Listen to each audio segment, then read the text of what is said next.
অমিয়র এই রূপ দেখে অবন্তিকা হতবাক হয়ে গিয়েছিল। প্রাণপণে ডাকতে শুরু করলো ওকে। যখন সব লোক নিজের প্রাণ বাঁচানোর জন্য বাঘের সামনে থেকে দূরে পালাচ্ছিল, তখন অমিয় বাঘের সামনে গিয়ে দাঁড়িয়ে পড়েছিল। বাঘ তার দিকে তাকিয়ে গজরাতে লাগলো। তারপর আবার আকাশ ফাটানো গর্জন করে অমিয়র দিকে এগিয়ে এলো। ওহ গড, এই অমিয়র হঠাৎ হলোটা কি? ও এরকম পাগলের মতো কাজকর্ম করছে কেন? আদ্রিতা কাঁদো কাঁদো গলায় বলল, কে জানে, নিশ্চয়ই সকালবেলা উল্টো পাল্টা কিছু খেয়ে এসেছে আর সবার পেছনে লেগে বেড়াচ্ছে। প্রথমে আমার পেছনে লাগলো, আর এখন এই বাঘের। আমার পেছনে লাগুক কোনো ব্যাপার না, কিন্তু বাঘের পেছনে লাগলে তো বাঘ ওকে ছেড়ে দেবে না, বরং ছিঁড়ে দুটুকরো করে ফেলবে। আসলে গাধা পিটিয়ে কি আর ঘোড়া করা যায়? নীল এসব মুখে বলল না, মনে মনে ভাবল। অবন্তিকা অমিয়র কাছাকাছিই ছিল, ওকে আটকানোর চেষ্টাই করছিল, কিন্তু অমিয় ওর কোনো কথাই শুনছিল না। অমিয় নিজের হাত হাওয়ায় উঠিয়ে বাঘের দিকে এগিয়ে গেল। বাঘ তার উপরে লাফিয়ে পড়ার আগেই অমিয় কোনো রকমে একটা মশাল জ্বালিয়ে নিয়ে বাঘটাকে ভয় দেখালো, আর তাতেই বাঘ ভয় পেয়ে পিছিয়ে যেতে থাকল। তারপর জঙ্গলের ভেতরে পালিয়ে গেল সেই বাঘ। এই দৃশ্য দেখে সবাই বিস্ময়ে তাকিয়ে থাকে। এমনটা নয় তো যে এটা বাঘের ছদ্মবেশে আসলে একজন মানুষ? মনে মনে ভাবল নীল, কারণ বাঘ দৌড়ে পালানোর সময় শুধুমাত্র নিজের দুটো পায়ের ব্যবহার করছিল। এদিকে অমিয় প্রচন্ড গর্ব করে অবন্তিকার সামনে গিয়ে দাঁড়ালো।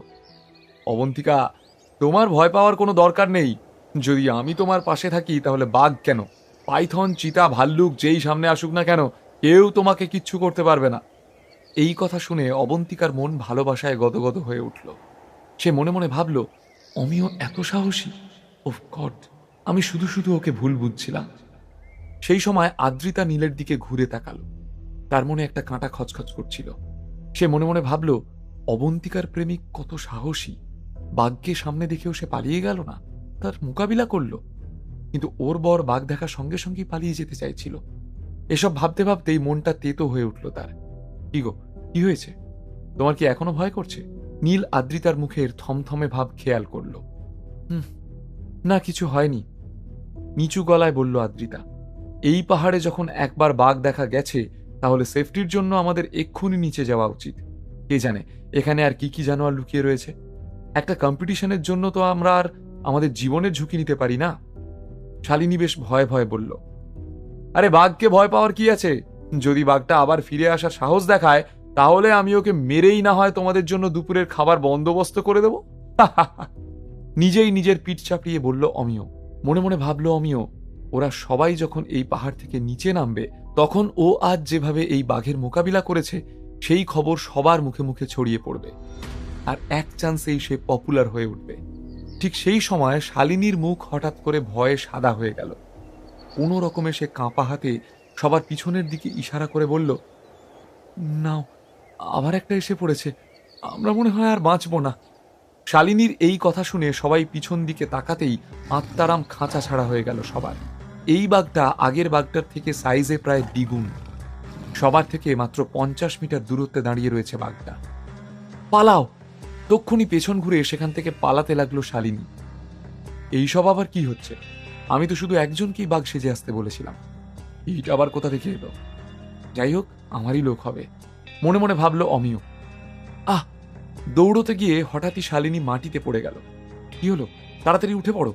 ভালো করে খেয়াল করার পর নীল বুঝতে পারলো যে এই বাঘটা একদম আসল। আমার পাটা বোধহয় মচকে গেছে, ব্যথায় ছটফট করে বলল শালিনী। আরে শালিনী! ভয়ের চোটে চিৎকার করে উঠল নীল। এ কি, তুমি দাঁড়িয়ে কি দেখছো? পালাও! আদ্রিতাকে কথাগুলো বলার সাথে সাথেই নীল শালিনীকে নিজের পিঠে চাপিয়ে নিল। এমন সময় অমিয় চিৎকার করে সেই বাঘটাকে ডেকে বলল, আয়, এখানে দাঁড়িয়ে দাঁড়িয়ে কি দেখছিস? এদিকে আয়। তখনই হঠাৎ একটা আওয়াজ শোনা গেল, অমিয় স্যার, পালান, এটা আসল! এই কথা শোনার পরেই অমিয়র চেহারা ফ্যাকাশে হয়ে গেল। সে নিজের হাতের ছুরিটা এক কোণায় ফেলে দিয়ে দ্রুত পাহাড় থেকে নিচের দিকে দৌড়াতে থাকল। ইতিমধ্যেই বাঘটাও উচ্চ স্বরে গর্জাতে থাকল। নিজের ধৈর্য হারিয়ে ফেলেছিল সে। চোখের সামনে এতগুলো শিকার দেখে সেও ওদের পেছনে ছুটতে শুরু করে দিল।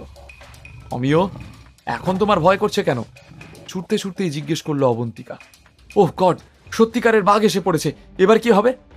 অমিয় মনে মনে ভাবল। ভয়ের চোটে অমিয় নিজের প্যান্ট ভিজিয়ে দিল, আর তারপরই গড়িয়ে পড়ল মাটিতে। কিন্তু তার কিছু যায় আসলো না। এখন কোনো মতে প্রাণ বাঁচাতে হবে। সঙ্গে সঙ্গে মাটির উপর থেকে উঠে এসে আবার ফুল স্পিডে দৌড় লাগালো। অবন্তিকা খুবই অসহায় বোধ করছিল, যদিও সে একজন পুলিশ অফিসার আর সেই সঙ্গে নীলের দেওয়া শক্তিবর্ধক ওষুধটাও সে খেয়েছিল, কিন্তু তাও একটা বাঘের মোকাবিলা করার মতো সাহস ওর হয়তো ছিল না। নীল, তুমি আমাকে এখানেই নামিয়ে দাও, সবার আগে নিজের প্রাণ বাঁচাও। আসলে শালিনী নিজেকে নীলের উপর একটা বোঝা ভাবতে শুরু করেছিল। এতক্ষণ ধরে কষ্ট করে পিঠে বয়ে নিয়ে যাচ্ছিল সে। চুপ করে থাকো, সবাই যখন এখানে একসঙ্গেই উপরে এসেছি, সবাই একসঙ্গেই নিচে নামবো। আর আমি যদি তোমাকে এখানে নামিয়ে দিই শালিনী, তাহলে অঘটন ঘটে যাবে, বাঘটা তোমাকে খেয়ে ফেলবে। আতঙ্কের মুহূর্তেও নীল সেলফিশ হতে পারল না।